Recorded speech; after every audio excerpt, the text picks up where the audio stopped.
एक बार एक दोस्त के सिर में दर्द हो रहा था, तो उसे दूसरे ने पूछ लिया कि भैया क्या बात है, आज मुंह लटका हुआ क्यों है? तो उसने कहा कि मेरे सिर में दर्द हो रहा है। बोला अच्छा क्या हुआ? अब वो उसको अपनी पूरी गाथा दुखड़ा सुनाने लगा। 1 घंटे तक छोड़ा नहीं। 1 घंटे बाद बोला पता नहीं, मुझे मेरा सर दर्द बहुत हल्का लग रहा है, पता नहीं ये दर्द कहाँ चला गया। उसके दोस्त ने कहा कहीं नहीं गया, मेरे सर में आ गया। तो ऐसा न हो कि हमारा ज्यादा बोलना दूसरे के सरदर्द का कारण बन जाए। यदि हम थोड़ा मौन का अभ्यास करें तो ये वाक गुप्ती की साधना हो जाएगी। और जैन धर्म में मौन को बहुत महत्व भी दिया गया है। बहुत से लोग दिन में 1 घंटा, 2 घंटा, आधा घंटा, पर्यूषण में 2 घंटा, 5 घंटा मौन का अभ्यास करते हैं। तो ये मौन के अभ्यास को नियमित रूप से अपनी दिनचर्या का अंग बना लें कि मुझे दिन में कम से कम 1 घंटा, 2 घंटा, 4 घंटा जितना हो सके उतना मौन करना है। और मौन न कर सके तो इतना सीख लें, आचार्य श्री महाश्रमण जी कहते हैं कि अनावश्यक न बोलना बड़ा मौन है।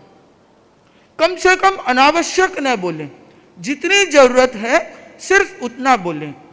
इसे हम यूं कह सकते हैं कि use your words like a currency.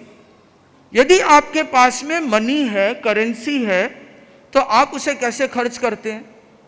सोच समझ के। किसी दुकानदार से क्या एक रिक्शे वाले से भी पूछेंगे कितना रुपया लेगा? बोला 20, तो बोला नहीं 15 में चले तो बोलो। सब्जी लेने भी जाते हैं तो 2 रुपया 5 रुपया कम ज्यादा करवाते हैं। होता है कि नहीं? होता है। इसी तरीके से जब बोले तो ये देख ले कि क्या मेरा काम 2 लाइन कम बोलने से हो सकता है? क्या मेरा काम 2 शब्द बोलने से हो सकता है, या मुझे पूरा 2 मिनट तक उसे एक्सप्लेन करना पड़ेगा? तो जहां जरूरत है, जितना आवश्यक है उतना ही बोले, तो आप अपने समय को और अपनी एनर्जी को बहुत कुछ बचा सकेंगे। यदि बोलना ही पड़े, कुछ बोलना है तो कैसे बोले? पहली चीज हो गई कि कब बोलना, कहां बोलना, इसका ध्यान रखें। दूसरी चीज हो गई हो सके वहां तक कम बोले। अब कम भी बोलना पड़े तो क्या करना चाहिए, उसके बारे में एक चीज सीख लें। थॉट्स, वर्ड और एक्शन, मन, वचन और काय।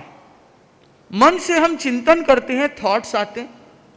उसी चीज को हम वाणी से बोलेंगे तो वो वर्ड्स हो जाएगा, और उसी को जब हम एक्शन में लेंगे तो वो काया का योग हो जाएगा। तो इन तीनों का आपस में एक पूरा कनेक्टेड ट्रायंगल है, जो तीनों एक दूसरे से कनेक्ट है। यदि आप बैठते समय में ऐसे बैठ जाओ तो थोड़ी देर में मन अपने आप में विचार उदासी के आने लगेंगे। और यदि चेहरे पे स्माइल हो तो आपको भीतर से अपने आप खुशी आने लगेगी। यदि आपको आलस की मुद्रा होगी तो थोड़ी देर में आलस के विचार आएंगे, सो जाओ। तो जैसी मुद्रा वैसा भाव, और जैसा भाव उसी तरीके के शब्द होंगे। जैसा शब्द होगा वैसा ही हमारे दिमाग में, सबकॉन्शियस में वापस जाएगा। इसलिए बंधुओं ध्यान रखें, जब कभी भी बोलना पड़े तो पॉजिटिव अफर्मेशन दें।